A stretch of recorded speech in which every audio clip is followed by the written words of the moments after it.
Which Superman film did you prefer? Man of Steel. Did you just hear what the fuck he said, bro? You don't prefer him as a Superman. You just like he chants like. No. The realism is what Zack Snyder tried to do. Yeah. And then he took the Superman away from Superman. Yeah. The actor Superman, I prefer them as Superman. He wasn't Superman. Yeah, that whole direction, that was character assassination. You mean But the difference between Superman as a hero and the other three characters as heroes. Superman was the only one that was truly heroic from the beginning, to the point where he inspires the other heroes to being more like him. You did Michael Gardner.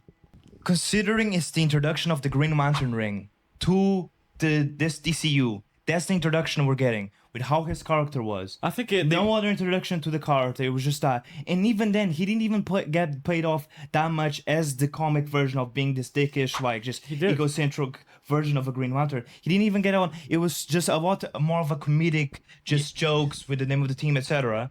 Where I just think that, and the fact that this is the first Green Lantern we're seeing. This is the introduction for Green Lantern that we're getting. I understand your point, but there's different Green Lanterns, and that's why Guy Gardner was used. Absolutely. right? I get that. So yes, he was more like a goofy guy than a straight up dickhead, like sometimes he is in the comics. But I disagree with you because he does have an arc. I think it could have been a little bit closer to how he is in the comics, and as a first introduction to the Green Lantern ring, I think it could have been better. with the tanks, where we saw actually quite a bit of his powers. Like I think that was No, quite his cool. powers because he was was like, great. oh yeah. The Guy Gardner character in the movie was just this very goofy character. He was a There dickhead. literally- No, but he wasn't just a dickhead. Even in the comics, he's not just a dickhead. There is still some serious to the character as a Lantern Corps. The only seriousness that Guy Gardner gets in the comics is with the Red Lantern arc.